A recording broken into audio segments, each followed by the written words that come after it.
Hello and welcome to Show Up, Stand Out, online visibility series for entrepreneurs. My name is Juliette Stapleton. I am the visibility strategist that brings you amazing experts on this show. Today, my guest is Daniel Gefen, and Daniel is a founder at Gefen Media Group and the host at the Daniel Gefen Show. And he is someone who knows everything about podcasts, and I think the best person to talk about podcasts with me and with you guys. Hi, Daniel. Welcome to the show. Hello, hello, hello, hello. Daniel is very lucky compared to me right now because I am facing the gray skies and the howling winds where Daniel is in Israel right now and the sun is shining and apparently the sky can be blue. I am very excited about this. We definitely enjoy good weather here in Israel. Yeah. That's brilliant. So tell me, Daniel, why podcasts? Why did you venture into podcasts? What is such a great thing about them? Well, actually, it was totally by mistake. I didn't know what a podcast was 4 years ago, and someone invited me onto their show. And I remember the conversation. They said, hey, Daniel, do you want to share your story on our podcast? And I said, what's a podcast? And he said, well, I had no idea. He said, a podcast is like radio, except that it's better because you can listen to it whenever you want. You can pause, you can fast forward, rewind, and you got categories and different niches, and so it's essentially like YouTube to TV. Podcast is to radio. And I got on that first podcast, and I fell in love. Like I just really love to talk. For those of you that know me, they especially my wife, right? I love to talk, and I used to get in trouble for that in high school. I would get kicked out of school. Kicked out of class because I would talk too much. So I love talking. And then at the end, I asked the host, I said, who was I speaking to? Because I'm sitting there in my pajamas, with a microphone and, in Israel, who am I speaking to? I don't even know who I'm speaking to. And he's like, well, you were speaking to thousands of people all over the world. And I almost fell off my chair. I'm like, what, thousands of people all over the world? He's like, yeah. And he starts listing me like different countries, and I was like, what? That's insane. And that's when it hit me, I need to get into this, because the idea of being able to talk to thousands of people in your pajamas, in your bedroom, without having to travel, without having to go anywhere, is incredibly, incredibly impactful. I actually agree with that, because even I love doing interviews. This is my thing. This is probably of all the things that I do. If I was like super duper rich and I didn't have to ever lift a finger to work, I'd still do interviews. I love that. But it does require dressing up. It does require preparing your, environment. And sometimes you're just not in that environment and you're not ready. So being able to record something, even on the go, and I'm like you, I like talking. So it seems to be such an amazing way of expressing yourself. But what's interesting is the reach that podcasts have. And I was like you a few years ago. I didn't know. I saw something on iTunes about podcasts, and it just sort of went over my head. And it's until I started, growing my visibility, then I've learned a little bit more. But how come that so basically what you're saying to me is that if you start a podcast, you have a potential of reaching thousands of people? Yeah, I mean, well, again, it's not just the amount of people. I think what's also very important to realize is that you're getting people listening for 20, 30, 45 minutes, 60 minutes even, which in today's generation it's incredible. I mean, the idea that people are listening all the way, and they did recent statistics showed that 85% of people listening to podcasts listen to most or all of the podcasts. Now, you can't get that kind of attention with blogs or videos, because our attention span nowadays is like 8 seconds. It's like a fish. But the reason why audio is so powerful, the reason why podcasting is blowing up, is because you can listen to a podcast while you're on the go, right? So if I'm going to the gym, or if I'm going for a run outside, or if I'm traveling, commuting, I can listen to a podcast at the same time, whereas I can't do that, watching a video. I can't drive my car and watch a video, right? I can't be commuting and watching a video or reading an article. And so that's why audio is taking over. because you've got that attention, you've got their attention. There's also something incredible about when you have a podcast, you're literally in people's ears. And so they're focusing just on the voice, and there's like a connection that you create psychologically that you don't create when you're doing video, because when you're watching video, you're distracted by, the movement, the body language. But when you're just listening to the voice, it does something to the brain where you're super focused on what they're saying. So that's actually quite, it's true as well, because even though video does have the different angle where you connect with people when they see how you are in life and how you're moving, and that also creates a connection. But it's true about the attention on the content and what a person is saying that you can just drift away, start looking at their hair or something. So okay, well, let's just talk about the actual podcasting. So if I wanted to start a podcast, and guys, so far right now I don't have a podcast, right? This is something that I wanted to do, and if somebody wants to start a podcast, where do they begin?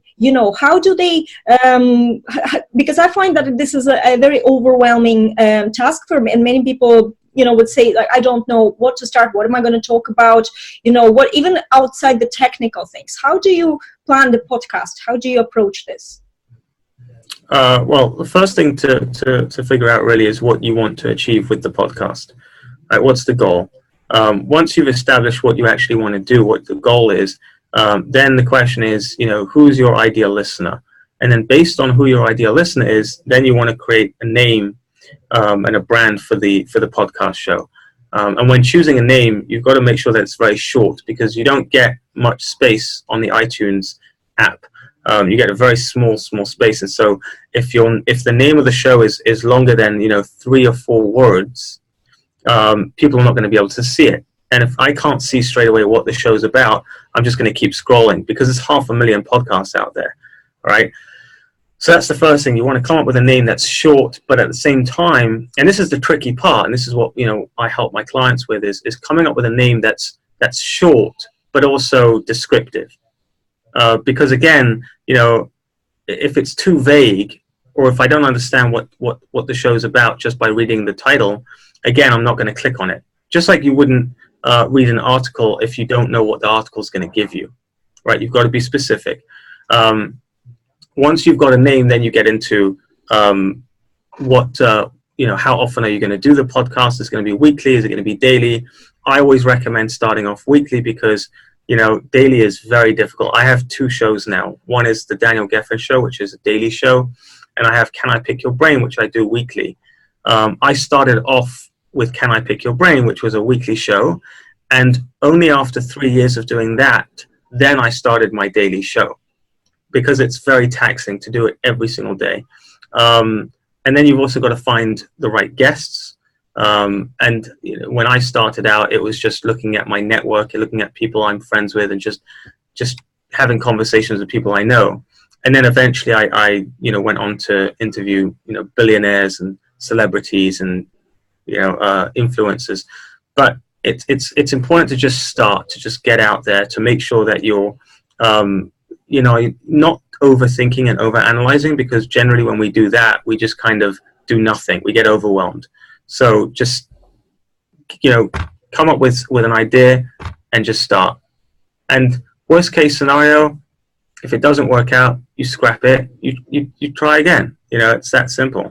I'm such an advocate for U-turns and, not ever seeing anything as failure. It didn't work out, that's just not your thing. Go find, find something else. Something will be your thing. So I love that approach. And yes, a daily show would be it's the commitment, the sheer commitment, plus the whole technical thing and everything else. It's very difficult. So something like once a week is quite a doable thing. When somebody starts the show, and of course you start with your peers, but I find out a lot of people, and it happens with the video interviews as well, they're afraid to start pitching people who are really above them, people who are, how, in your experience, how did you start getting good guests to I don't mean that everybody else is bad, everybody's great and everybody's bringing value, but the guests that are successful seem unattainable. Oh, there are bad guests. That's not, there are bad guests. Tell me about bad guests. How do you define a bad guest? That's an interesting topic too. I mean, you've got to engage the audience. If you're not engaging the audience, and if you're boring, then that's a bad guest. Somebody who comes on the show and just goes into, used car salesman pitch and, late night infomercial, that's a bad guest. Somebody who's, way too scripted and just, has an agenda and everything's kind of, planned out. It's not a great guest. There's lots of things that you can do to be a bad guest, but to be a great guest, really it comes down to three things, and that's having a great story. Number two is having a compelling message, one message, a clear message, and then the third thing is a call to action. So how do you approach people who seem that they're like too big for you at the moment? Well, first of all, the first thing I would say is it's a mindset. It's mindset, right? Everybody goes to the toilet and everyone goes to sleep and everyone dies and everyone's a human being, right? I used to idolize people, right? I used to look at these, great giants like they're some god, and it's just like, they're just human. They're just like you and me, right? And the truth is that when you realize what everyone wants, if you figure out what does everyone want, everyone wants something, and everybody needs something. Even it doesn't matter how big you get, you're always looking for something. And most of the guests that I've had on my show, the billionaires and the celebrities, they wanted to get in front of more people, right? They wanted to get in front of a new audience. And so I had a platform, and I was offering them a platform. They're giving their value, but I'm also giving my value. My value is I've built a platform for them to be able to stand on. And so, it's incredible how grateful they are that you're inviting them on, right? You'd be surprised at how many people are like, wow, honored to come on your show. The other thing to realize is that you've got to start with smaller guests, right? And when I say smaller, let's take A, B, C, D, right? So you've got A class, B class, C class, D class. So you start with the D class guests. And then what happens is the D class guests will then introduce you to some potential C class guests. And then when you get C class guests, and they're all in this kind of group. And so when other people see, oh, you had this guy on your show, this woman on your show, wow, now I'll come on the show as well, right? It's like a club, like, oh, you had them, so I'll come. And then you start getting B class guests, and then eventually you get A class guests. So it's almost like climbing up a ladder, right? You just got to keep shooting a little bit above, and then next thing you know, you're interviewing A class guests. I think that it's a great point that you're making about, that we idolize people and sometimes we're just afraid to approach them, because I had some guests on my show that I didn't really know of much before. We were connected on Facebook, and it's only after they've already came to my show and then we finished, I started realizing how big this person actually is and how influential. It was brilliant. And then I had loads of more guests coming in the same way. But there's another. So one thing that stops us probably is the fact that we're afraid to approach somebody. But there's another thing that I think that we should talk about, and it's when somebody asks you how many views do you get, and you're like, oops, I'm not getting many views. So how do you deal with that mindset issue? So it's interesting.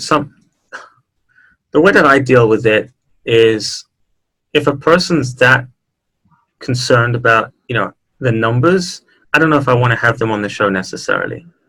Because, if it's all about numbers, if my audience is just a number to you, then what does that say about you, number one? And number two is, do I really, it's more likely that person's got an agenda and they're trying to sell something.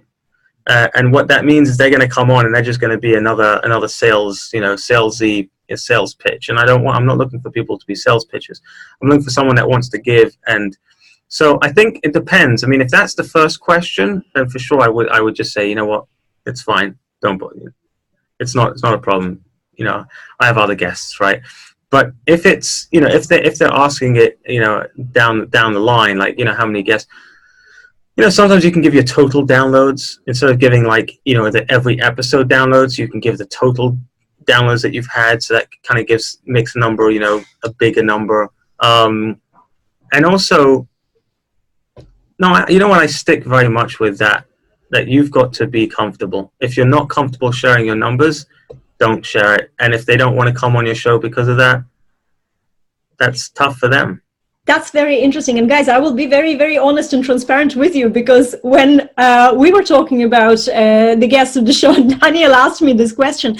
And I know that I'm running these shows on my Facebook page, and organically Facebook page gets very little views. We know about the reach issue. It works a little bit differently when you have a podcast, and we're talking about podcasts, and you put it on iTunes. There's a much bigger reach, a potential to grow a podcast through iTunes or through other platforms is so much bigger than, say, Facebook page itself, but it's an interesting thing, because my very second guest I've ever asked me about the numbers, and I had such a, I felt so awful. I just started, I had nobody watching the shows, maybe one person, but I knew the big picture is that it's going to happen. One day it's going to blow up, and where I'm now and when I was then is huge. And it's just something that, and I think that when Daniel asked me the other day, to just trigger that reaction, I actually felt so bad, I ended up blocking that guy. I did not feel comfortable at all. But it's an interesting... So can I just say, when I asked you that wasn't for me, that was for my client, because I was trying to get one of my clients, because I run a podcast booking agency, and so for my clients I do have to know at least roughly what the what the numbers are, because obviously they're paying me to get them on shows, and if it's not a big enough audience, then it's not worth them paying me to get their while. And absolutely understand. I was just sort of making a notion how I felt so bad during my second guest, and it's that reaction is still somewhere here. And I loved how you said, well, don't worry about it. If you as a host don't feel comfortable with somebody asking you, and drilling you and whatever, and make you feel a little bit insecure about this, that's actually okay to say, you know what, let's leave it. And there's really so many people, and I know as well that bigger sort of guests with bigger businesses, bigger audiences, a lot of them do appreciate smaller audiences, because that's still a fresh audience for them. Mm-hmm. And it's everything works. And a lot of people argue that sometimes with smaller audiences they make more sale or conversions, or get more clients. So as a guest, I wouldn't refuse any audience, while you're building your visibility. At some stage, if you're hiring a booking agent like Daniel, then of course it's a little bit different, but still. So this is fantastic. I think that we've covered a lot of ground here with the podcast, but then there is a question of technical setup. So how do we approach that? What would be better? Is it a DIY thing that you can do yourself, or is it better to get somebody who can look after for you? What's the advantages? Yeah, you could definitely do it yourself. I mean, there's tons of YouTube videos and free courses out there. But obviously, people who hire me, I mean, we do both. We do the podcast launch, and we also do getting booked on other people's shows. And there's benefits obviously to both of those. The free courses and the videos, the reason why people pay, it's no different to why you would pay a web designer to design a website as opposed to do it yourself. I mean, you can use Wix.com, and there's so many WordPress, there's so many ways that you could build your own website.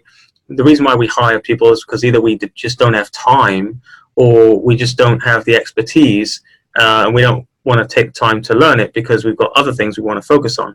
So the short answer really is that you can, if you really want to do it and you've got no budget to hire someone else, you just go on YouTube and type in how to start a podcast, or there's free courses out there.